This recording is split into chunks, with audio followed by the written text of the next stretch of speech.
The sunlight spilled through the tall windows of the grand hall, dancing over the marble floors like liquid gold. The guests in their glittering gowns and tailored tuxedos whispered among themselves, laughter mingling with the gentle notes of the orchestra. At the center of it all stood a young maid, her eyes lowered, her hands trembling as she held the hem of her apron. Across from her, a man in a perfectly pressed suit, a millionaire known for his arrogance and charm, lifted a violin with a teasing smirk. His words, sharp and mocking, cut through the air. "Play the violin and I'll marry you." The crowd chuckled, expecting a spectacle. But what followed that day would silence everyone and change lives forever. Sparkles. Before we begin, if you believe in kindness, humility, and second chances, please take a moment to like this video, share it with others, and subscribe to Tosalent Stories for more heart-touching real-life stories that remind us of what truly matters. The maid's name was Elena. She was only 20, yet her eyes carried the weight of someone who had lived a lifetime of sorrow. Her mother had passed away when she was a child, and her father, a humble violin maker, had raised her alone in a small village outside the city. He used to say, "Elena, the violin speaks when words fail. Play with your heart and the world will listen." But when her father fell ill, Elena sold everything, including the last violin he had ever made, to afford his medicine. It wasn't enough. She lost him soon after, and with nowhere else to go, she came to the city, working as a maid in the mansion of Mr. Adrian Devo, a wealthy businessman known for his cold demeanor and prideful heart. Adrian had inherited his fortune young, building his empire with ruthless ambition. To him, people were tools and emotions were weaknesses. He often threw grand parties where the city's elite gathered to bask in luxury and gossip. Elena usually kept to the shadows, serving drinks or cleaning quietly while others sparkled. But fate has a way of weaving threads no one sees coming. That day, the mansion was alive with chatter and champagne. Adrian was in high spirits, boasting about his new collection of rare violins, hand-carved from centuries-old wood. A guest, half drunk, pointed at Elena, standing silently near the doorway, and said mockingly, "Why not let the maid play one for us?" The crowd laughed, and Adrian, amused, picked up one of his prized violins and extended it toward her. "Play the violin and I'll marry you," he said with a chuckle. The laughter grew louder. Elena's cheeks burned. Her hands twisted in front of her apron. She hadn't touched a violin in years, not since her father's passing. But behind her lowered lashes, something stirred, a memory, a longing. She could almost hear her father's voice whispering, "Play with your heart, Elena." She looked up, her voice soft but steady. "May I?" she asked. Adrian shrugged carelessly, gesturing for her to take it. The hall went silent. The guests exchanged amused glances, expecting a clumsy attempt. Elena held the violin like an old friend, brushing her fingers gently over the strings. When she lifted the bow, a hush fell so complete it felt like time itself had paused. The first note trembled, soft, uncertain, but then grew stronger, richer, alive. The melody poured from her soul, raw and pure, telling stories of love, loss, and quiet strength.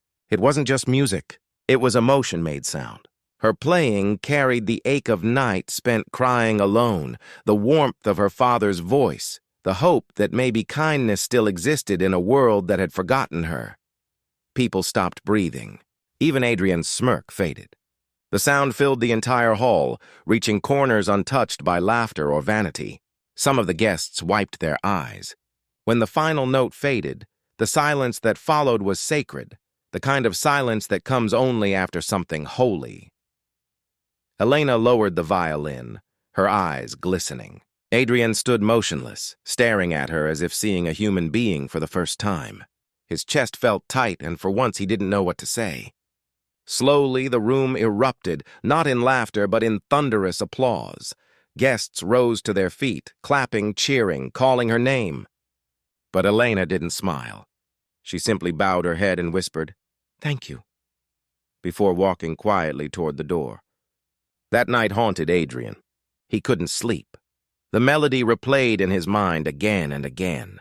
For the first time, he saw the emptiness of his own life, the endless parties, the meaningless wealth, the arrogance that had blinded him. The next morning, he called for Elena, but she had already left the mansion. No one knew where she had gone. Weeks passed. Adrian tried to find her, sending letters to nearby villages, asking everyone if they knew a girl who played the violin like that. One rainy afternoon, while driving through the countryside, he heard faint music coming from a small chapel. He stopped the car and followed the sound. Inside, sitting alone near the altar, was Elena playing a violin that looked old but loved, one that he realized with a shock was from his own collection. She looked up, startled to see him. "I came back to return it," she said softly. "I shouldn't have taken it without permission." Adrian shook his head, stepping closer. "No," he said, his voice trembling. "You didn't take it. You gave it life." For the first time in years, his heart softened. He told her how her music had changed him, how it had reminded him of everything he'd lost in his pursuit of power. He confessed that his challenge that night was a joke, a cruel one, but her courage had made him see himself differently. Tears filled Elena's eyes. "My father always said music can heal even the proudest heart," she whispered. Adrian smiled faintly. "He was right," he said. Then, without the arrogance of a millionaire or the showmanship of a man trying to impress others, he took a deep breath and said, "Elena, I don't deserve your forgiveness, but I'd like to earn it. Will you let me?" Years later, people in the city often spoke about how Adrian Devo changed. The once proud millionaire became known for his generosity, building music schools for children who couldn't afford instruments, funding programs for the poor, and living a quieter, humbler life. And beside him was always Elena, not as his maid, but as his wife. Their love wasn't built on wealth or promises, but on the moment when music silenced pride and kindness awakened something long forgotten. At every charity concert, Elena played that same violin, the one from that fateful night. And Adrian would sit in the front row, tears in his eyes, still in awe of the woman who changed him with a single melody. If this story touched your heart, please don't forget to like, comment, share, and subscribe to Tassalent Stories. Your support helps us spread more stories that remind the world that kindness, courage, and love can transform even the coldest hearts.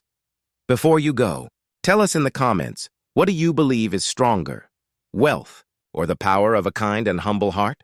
Because sometimes it only takes a single act of grace to silence the world.